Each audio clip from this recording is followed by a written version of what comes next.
بھارت کے اندر اتنے جاہرانہ عزائم کیوں ہیں؟ آخر کیا پاکستان کسی بھی اعتبار سے ہندوستان کو ناقابل قبول ہے؟ وجہ کیا ہے؟ کتی کتا ہونی ہے، یہاں خانہ جنگی کا ماحول ہونا ہے، کسی کے باپ سے نہیں سنبھالا جانا، کسی کے باپ سے نہیں سنبھالا جانا، وہ کتی کتا ہونی ہے۔ یہاں پہ لوگوں نے لوگوں کے دروازے توڑ کے سامان اٹھا کے لے جانا ہے۔ مجھے تو ڈر ہے کہ ابھی دودھ اور دہی کی دکانیں لٹ رہی ہیں، یہ کریانے کی دکانیں بھی لٹ جائیں گی۔ دیکھیں، جب تک آپ کے پاس ایک جسے آپ کہتے ہیں bleeding Wundt of south Asia, جس کو ہم کشمیر کہتے ہیں، جب تک یہ کشمیر کا مسئلہ حل نہیں ہوتا اس وقت تک آپ یہ ٹینشن رہے گی، آپ اس کو سوچیں ہی نہیں کہ یہ ٹینشن کبھی ختم ہونے والی ہے۔ اگر آٹے کے تھیلے پہ 3 بندے مر سکتے ہیں سندھ کے علاقوں میں، تو یہ کریانے کی دکانیں اب گھی کا ڈبہ باہر نہیں رکھتی، کہتا ہے جی وہ نام پاؤڈری کا لگا دیتے ہیں، وہ پاؤڈری ایسی چک کے لے کے نٹ گیا کہ ہوتا ڈبہ۔ پرابلم یہ ہے کہ جب تک آپ کی یہ ہندوتوا آئیڈیالوجی انڈیا کی فارن پالیسی کو یہ پش کرتی رہے گی، اس پہ ڈومینیٹ کر رہی ہے، اس کو ڈومینیٹ کرتی رہے گی، آپ ایکسپیکٹ کریں کہ اس سے بھی بڑی بات شاید ہو سکتی ہے۔ آپ آدمی کیسے جیے گا؟ سبزیاں مہنگی کیوں ہیں؟ کیونکہ لانے کا کرایہ بڑھ گیا ہے۔ دالوں کی قیمتوں کو کیا ہوا؟ کیونکہ منڈی تک لانے لے جانے کا کرایہ بڑھ گیا ہے۔ دودھ دہی کو کیوں آگ لگ گئی؟ یہ بھی سوال ہے، کیونکہ کرایہ بڑھ گیا ہے۔ دوائیں کیوں نہیں پکڑی جا رہی؟ پیچھے سے اتنے میں آ رہی ہیں، ہم کیا کر سکتے ہیں، اسی لیے مہنگی ہیں۔ 35 توپوں کی سلامی دی گئی ہے، ابھی اور دینی ہے۔ اسی فروری میں فیصلہ ہو جائے گا کہ ڈالر پہلے 300 کا ہوگا یا پٹرول پہلے 300 کا ہوگا۔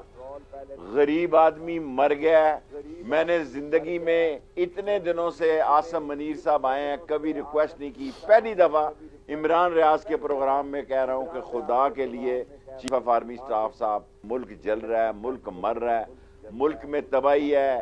9 تاریخ کو انہوں نے غریب کو ذبح خانے میں پھینک دینا ہے، لات پاؤں باندھ کے۔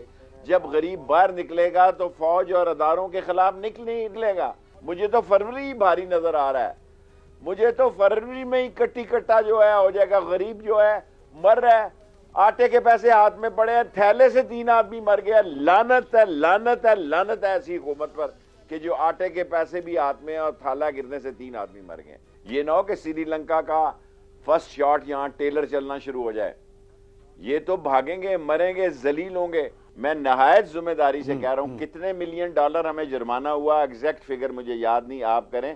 اور ایک اور اپنا میرے منہ میں خاک بات کہنے جا رہا ہوں، میرے منہ میں خاک کے یہ جہاں نوٹ چھپتے ہیں سارے میرے سپورٹر ہیں بیچارے، منہ کالے ہوئے ہیں، ہاتھ کالے ہوئے ہیں۔ وہ کہہ رہے ہیں شیخ صاحب اتنے ووٹ چھاپ رہے ہیں کہ ہاتھ منہ کالا ہو گیا، مشینہ نو گریس بھی نہیں دیتی جا رہی اور مشینہ تھک گئی ہیں، اور یو اے ای میں 5000 کا نوٹ نہیں دیا جا رہا، کہہ رہے ہیں ایسے نوٹ بھی نکل رہے ہیں جس پر نمبر نہیں لکھا ہوا۔ دبئی میں 5000 کا پاکستان کا نوٹ جو کہ ڈالوں میں ان ممبروں کو خریداری کے لیے سندھ ہاؤس میں دیا گیا، اور فیصلہ آباد والوں نے کہا نہیں ہمیں ڈالر چاہیے، بڑے سیانے تھے، ان کو پتا تھا ڈالر مہنگا ہونے جا رہا ہے۔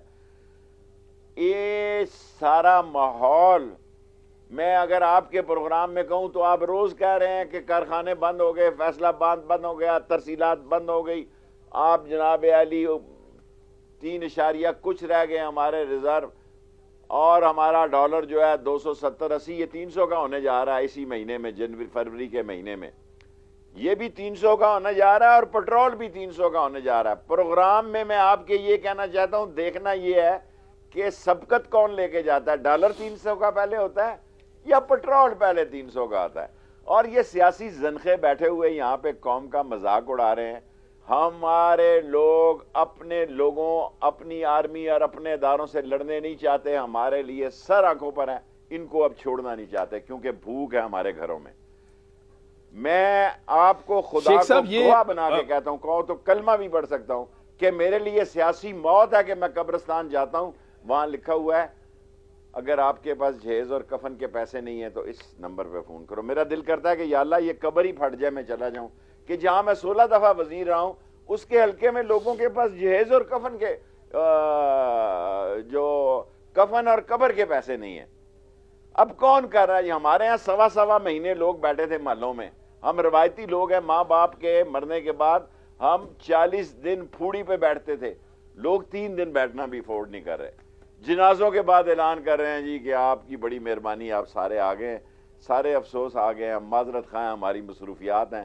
ہم افسوس پہ نہیں. یہ میرے شہر کا واقعہ ہے.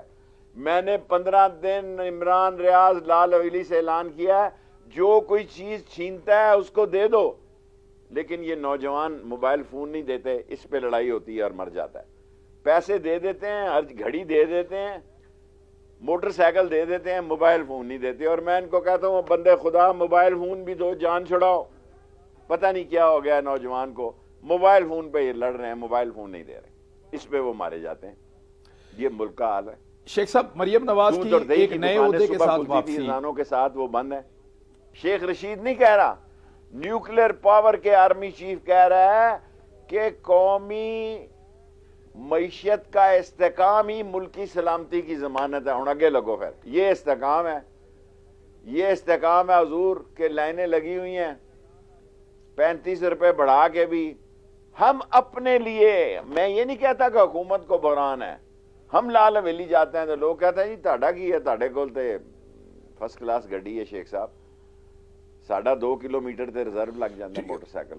یہ مجھے کہتے ہیں لوگ, بل لے کے آتے ہیں جی 17,000 بل آ گیا. میں عمران ریاض کے پروگرام میں خدا اور رسول کا واسطہ دے کے مطالبہ کرتا ہوں کہ غریب آدمی کی بنیادی تنخواہ 50,000 روپے کر دی جائے.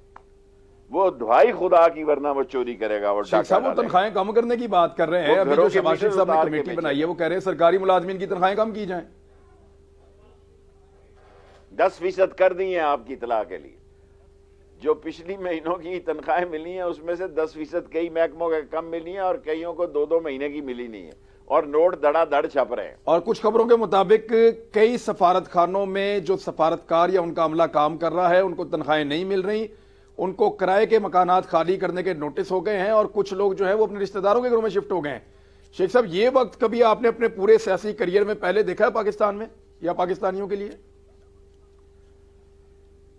میں نے آپ کو اتنی بڑی بھائی سمجھ کے, آپ میرے بچوں کی جگہیں چھوٹے ہیں, میں نے اپنی زندگی میں اپنے آپ کو اس طرح میرے ہاتھ سے ہلکا جا رہا ہے خانہ جنگی کی طرف, کوئی میری بات نہیں سن رہا. جب یہ شروع ہو جائے گی, پورے محلے کے میٹر رات کو کاٹ کے لے جاتے ہیں اور لوہے میں بیچ رہے ہیں.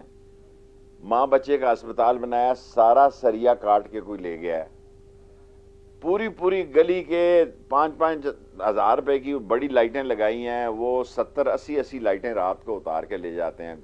دودھ والا صبح اذان کے وقت دودھ ملتا تھا ہماری محلوں میں, نہاری پہ, نہاری والے کہتے ہیں جی شامی نہاری لایا جایا کرو. پائے والا کہتا ہے جی صبح شیخ صاحب حالات بڑے خراب ہیں, راتی بندے نو بھیج دیا کرو. یہ تو حال ہے کہ ناشتہ صبح مل رہا ہے, صبح کا ناشتہ لوگ ڈنر ٹائم پہ لے کے جا رہے ہیں.